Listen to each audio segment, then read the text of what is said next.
So I thought I would try to do a video, but Isla's down here breastfeeding, so you might hear some that. I was thinking a lot about how do I want to portray, like, convey, I guess, my experiences in Japan. Like, for those of you who watch, you want to see something different. Like, you could buy a guidebook, you can watch other YouTubers vlog in Japan, but like, what is it internally in me that I retained from 5 years in Japan? What is it that stuck with me? And then I was thinking, I'm like, well, there's all these stories that I wish I would have written down, just like random shit that happened that was just funny, or like a weird experience, or something that I wish I would have documented. So I guess I'll take this vlog as an opportunity for me to remember those things. So this one is called The Pervert and the Grass. So when I got pregnant with Ellie, I was in my senior year of college,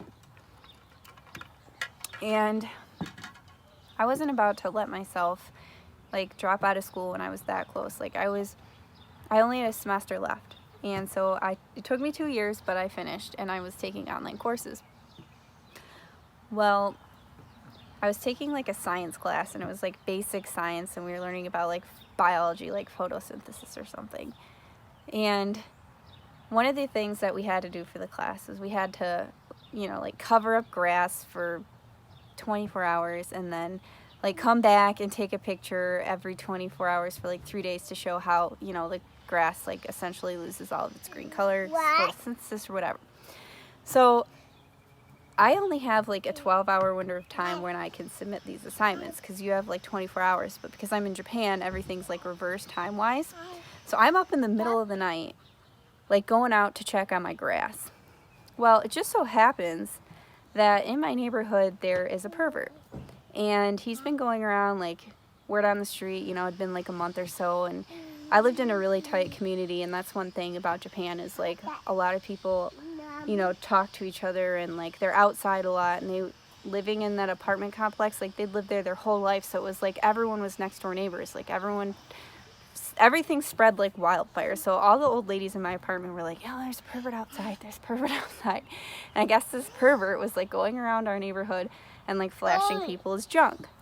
And like, of course, one of my friends who's like super good looking that lives down the street gets flashed by this dude, and she's just kind of like, no big deal about it, like, I'm fine. But like, here, that guy would be arrested by now. Like, in America, like, we take that shit seriously. You don't just go around flashing ladies.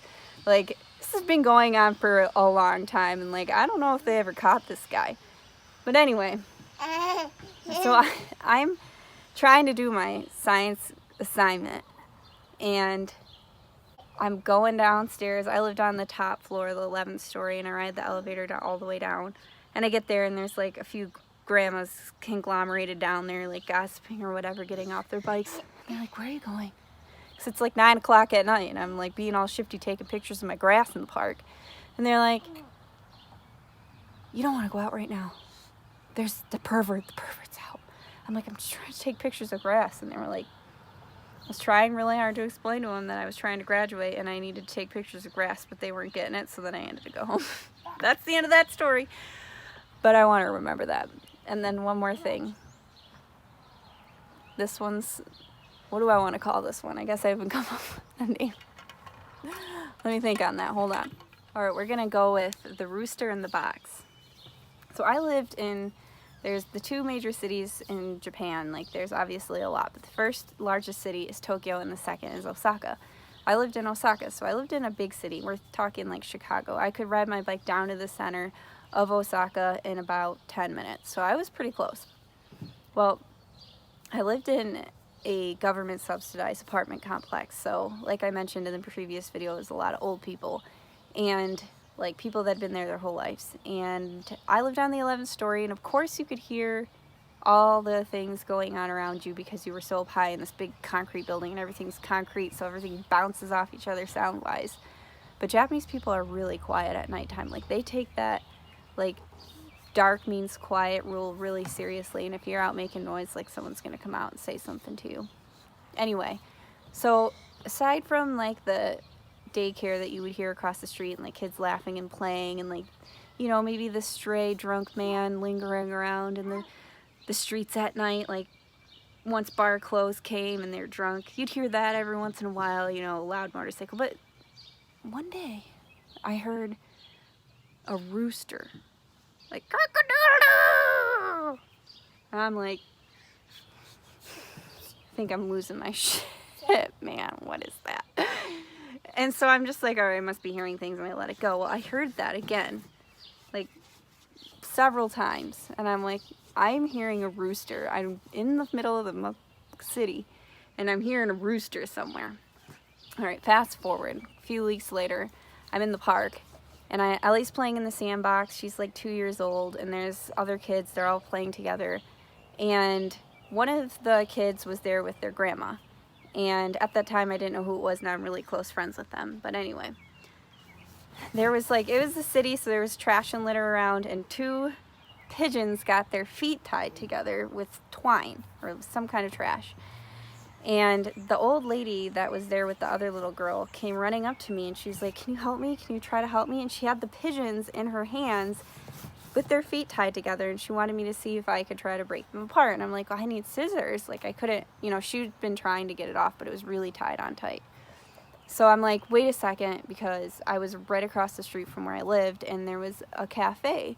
And I knew the lady in the cafe because my mother-in-law at that time was like, lived there almost her whole life, and she knew everybody. So she'd always drag me into the cafe, because Japan's all about reciprocation. So if somebody gives you a gift, you give a big gift back. So like, that lady would always give us free coffee and free meals. So the mom was always dragging me in there. We need to, it's called okaishi, but it means returning the favor or returning the gift. So, or literally to return. So she's like, we need to do okaishi. So she'd be like, buy this fancy melon or something, and drag me in there and be like, we need to order lunch. We need to give her this melon. We need to return the favor. So I knew that grandma in that cafe for that reason. And I ran in there and I'm like, can I borrow some scissors? And I explained to her what happened. She was like, yeah. Well, by the time I got back to the park with these scissors, the grandma had already gotten the pigeons apart. But let me tell you what I saw in that cafe. So I went in there, and the owner of the cafe had a Marlboro cigarette box. Now, I know I can't pronounce Marlboro, and I still get made fun of for this day for that, but Marlboro cigarette box. And she had, like, obviously been selling them in her cafe or something, because she had, like, a mass, like, you buy in bulk, like, probably about maybe 6 inches wide, 5 or 6 inches wide, not even. And then maybe 3 feet tall, long, slender box with a little tiny square hole cut out in it. And she had, like, a clip, like a little metal chip clip with a little piece of cardboard cut out, clipped to the window of the box with food inside, and all you could see was this little rooster head peeking out of the hole in the Marlboro cigarette box, eating its food. And all of a sudden it clicked. I'm like, the fucking cafe owner across the street from my house has a rooster living in a cigarette box, you know, no big deal here. And I'm like, you have a rooster? Like, why do you have a rooster? They were like, yeah, you know, we raised it from like a little thing, and I'm like, do you ever let it out? And they were like, no. I'm like, why not? And they're like, we let it out once, it attacked us, so we don't let it out anymore. I'm like, dude, that's so wrong. Animal rights, man. Just a rooster living in a Marlboro cigarette box, no big deal. So there you go. What did I title that story? I don't remember now.